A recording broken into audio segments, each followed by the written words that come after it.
Hola, esta es la parte 2 de agregar piso y techo a nuestro Raycaster.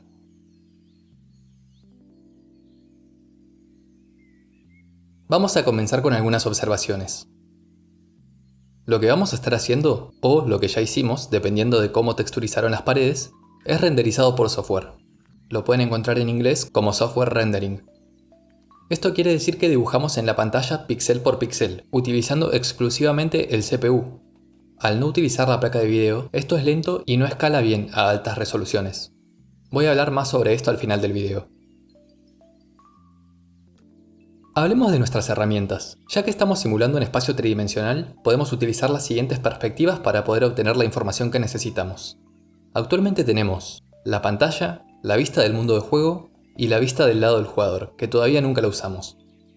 Pero ahora tenemos definido nuestro plano de proyección, y ya que conocemos sus características, podemos utilizarlo para obtener nuevas medidas, mediante el uso de ángulos y/o triángulos similares. Las perspectivas que teníamos se convierten en las siguientes. La pantalla es en realidad la vista frontal del plano. Al igual que la pantalla, 0, 0 es la punta superior izquierda, y sus ejes crecen hacia abajo y hacia la derecha. También tenemos la vista por arriba del plano y la vista de lado del plano. Empecemos con una idea de cómo renderizar el piso, mirando la vista frontal del plano. Para cada columna C del plano, lanzamos un rayo R y dibujamos una pared. Esto es lo que ya estuvimos haciendo con DDA. Luego de terminar de dibujar esa pared, pero sobre la misma columna, vamos a mirar cada fila F que está entre el fin de la pared y GameHeight-1. Son las filas que están pintadas de rojo, y siempre están por debajo de una pared. Este procedimiento corresponde a observar los píxeles de coordenadas FC del plano. Imagínense que únicamente existe esta columna C, y vamos a observarla desde nuestras otras perspectivas. En nuestro juego, si un píxel está por debajo de la pared, entonces es piso.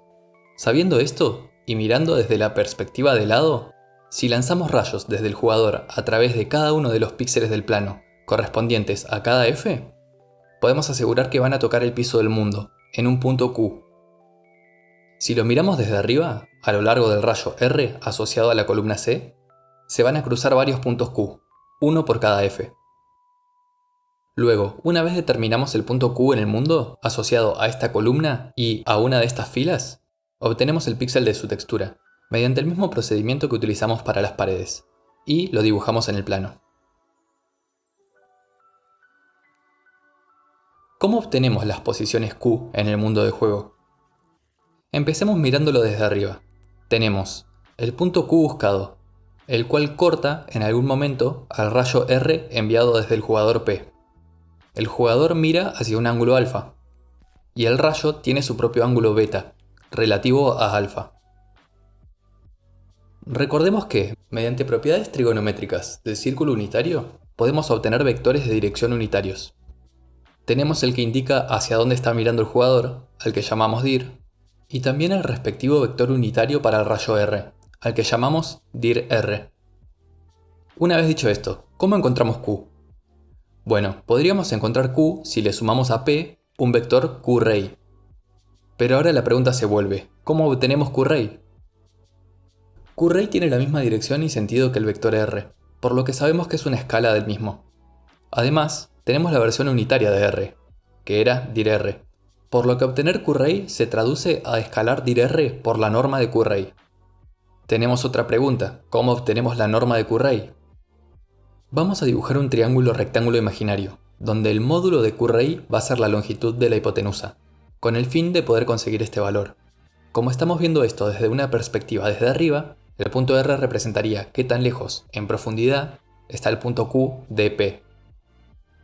Tenemos el ángulo beta como dato, por lo que si tuviéramos alguna de las medidas de los otros lados del triángulo, obtener el módulo de Q-ray se convierte simplemente en el despeje del seno o del coseno de beta. Vamos a elegir buscar el lado adyacente, es decir, distancia en profundidad, ya que a este lado podemos visualizarlo mediante la perspectiva de lado. Mirando el plano de proyección de manera horizontal, tenemos P, que es el jugador, y Q, que es el punto en el piso del mundo que puede ver el jugador. Mediante datos que ya tenemos podemos formar dos triángulos rectángulos, donde H es el horizonte en el plano, QP es la proyección en el plano del punto Q, en esta columna es el píxel F del plano, y R, que es el punto que representa la distancia en profundidad de P hasta Q. Los triángulos formados son triángulos rectángulos similares, pues uno es la escala del otro. PHQP es el triángulo pequeño y PRQ es el triángulo grande. Además, las medidas de casi todos los lados de estos triángulos son datos que ya tenemos. Para QP-Height, observen que estamos mirando las F por debajo de una pared, y esta pared en el plano ocupa como mínimo el horizonte, entonces esta diferencia es positiva distinta de 0. Ya que los triángulos que tenemos son similares, las proporciones entre sus lados coinciden en ambos. En particular nos va a interesar la proporción de los lados adyacente sobre opuesto. Del triángulo pequeño PHQP tenemos la proporción distancia al plano de proyección sobre QP-Height. Y del triángulo grande PRQ tenemos la proporción distancia en profundidad sobre actor size. De esta igualdad podemos despejar la distancia en profundidad. Volvamos a la visión por arriba. Ya tenemos distancia en profundidad. De esta manera podemos obtener el módulo de Q-Ray, despejando el coseno del ángulo beta. Es decir, módulo de Q-Ray es distancia en profundidad sobre coseno de beta. Con el módulo de Q-Ray podemos obtener el vector, multiplicando esta distancia por el vector unitario dir_r. Finalmente Q es igual a P, la posición del jugador, más Q-Ray. Obtener el píxel de textura correspondiente al punto Q es idéntico a la idea del video anterior de texturas de paredes, pero ahora en ambas coordenadas. La coordenada X de la textura va a ser la coordenada X de Q, módulo text size, y la coordenada Y de la textura va a ser la coordenada Y de Q, módulo text size.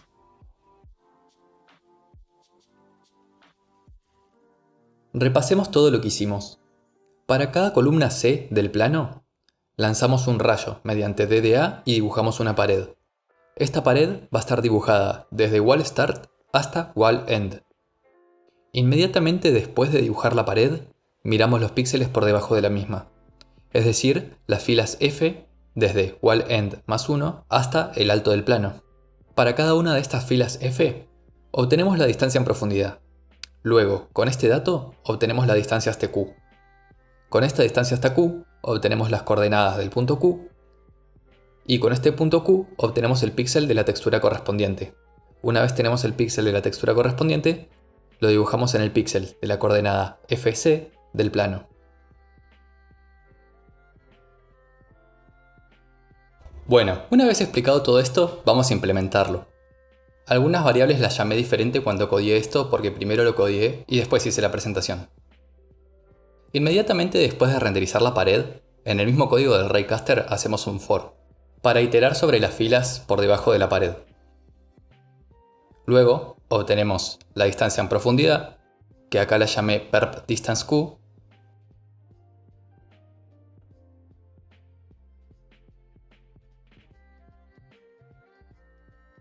y después el módulo de QRay, que acá la llamé real distance q. Observen que el ángulo del rayo, por cómo quedó el código de los videos pasados, acá está llamado alfa.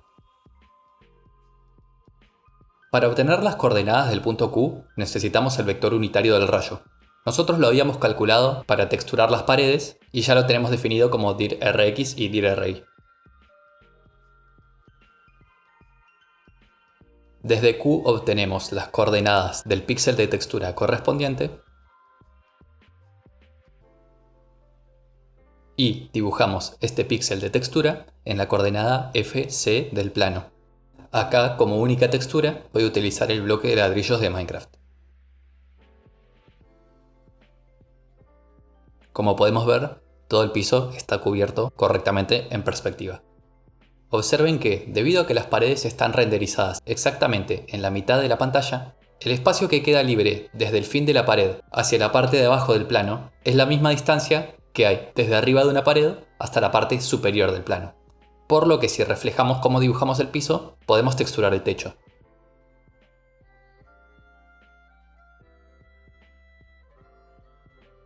Lo que nos queda es piso y techo texturado en perspectiva. Observen los FPS. Como estamos haciendo renderizado por software, es un proceso caro para altas resoluciones.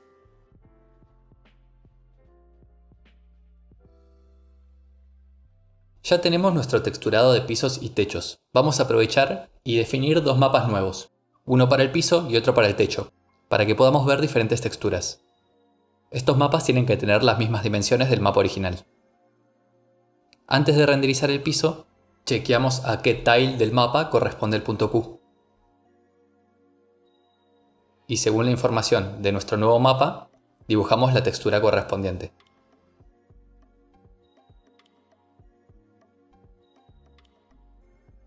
Observen que cuando definí el array de texturas, la textura 0 es nil, es decir, no está definida. Entonces, cuando renderizamos el piso, chequeamos si está definida la textura. Si no lo está, dibujamos una textura default.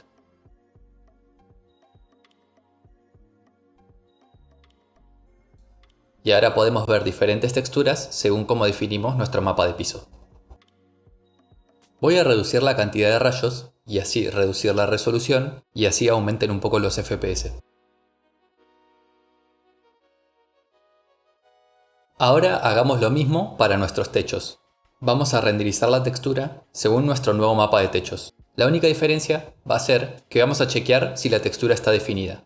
Si la textura no está definida, no vamos a dibujar nada. Esto va a dar la ilusión de que se puede ver el cielo a través de los tiles que faltan. O lo que es lo mismo, cada vez que hay un 0 en nuestro mapa de techo.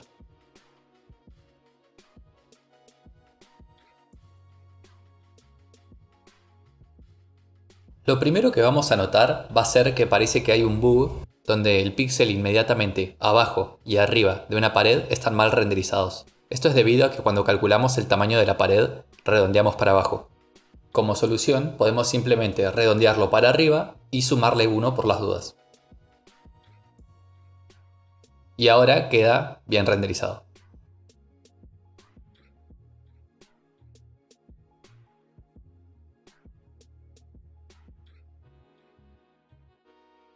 El dibujo del cielo se hace antes de dibujar las paredes y los pisos. Es decir, dibujamos el cielo y luego por encima las paredes y los pisos.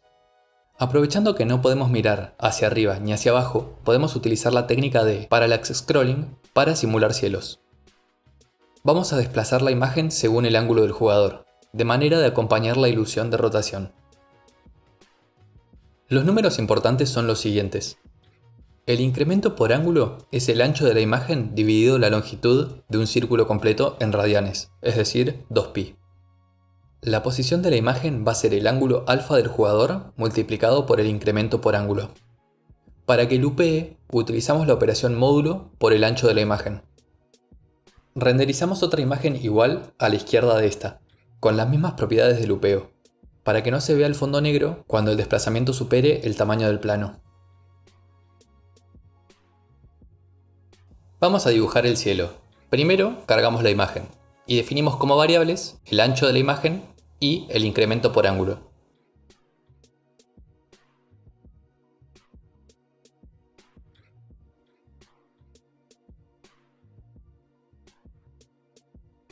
Luego creamos una función para dibujar el cielo. Esta la vamos a utilizar antes de dibujar las paredes. Definimos el desplazamiento en X de la imagen como el ángulo del jugador por el incremento por ángulo y le aplicamos módulo para que su desplazamiento se quede entre 0 y el ancho de la imagen. Luego dibujamos el cielo en las coordenadas desplazamiento X y la parte de arriba del plano de proyección. Al lado de este, a izquierda, también dibujamos la misma imagen con las mismas propiedades, para que no se vea un espacio negro cuando el desplazamiento es mayor a 0. Acá en el código yo dibujé una imagen también a derecha, pero me equivoqué. La única importante es a la izquierda. Dibujamos antes que las paredes y ya tenemos nuestro cielo programado.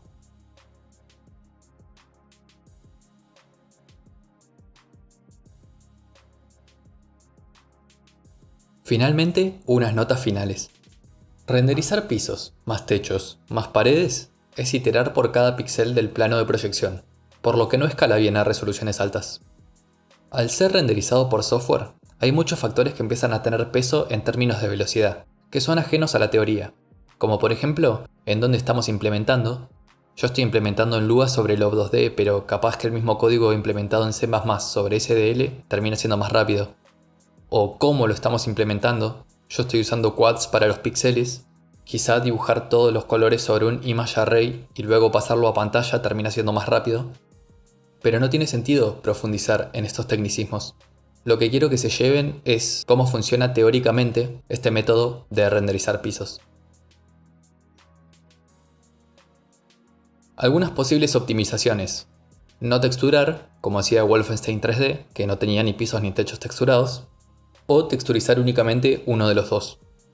Mantener la resolución baja. O encontrar una manera de utilizar la placa de video. Otras formas de lograr lo mismo. Está Mode 7 o Mode 7, pero noten que si lo hacen mediante software rendering, debería ser más lento que el método presentado acá, pues tendrían que dibujar todo el piso y todo el techo en perspectiva, y después por encima dibujar las paredes. Con el método actual dibujamos solamente los píxeles no cubiertos por paredes, así que debería ser más rápido. De cualquier manera, si lo implementan por placa de video, va a ser muchísimo más rápido.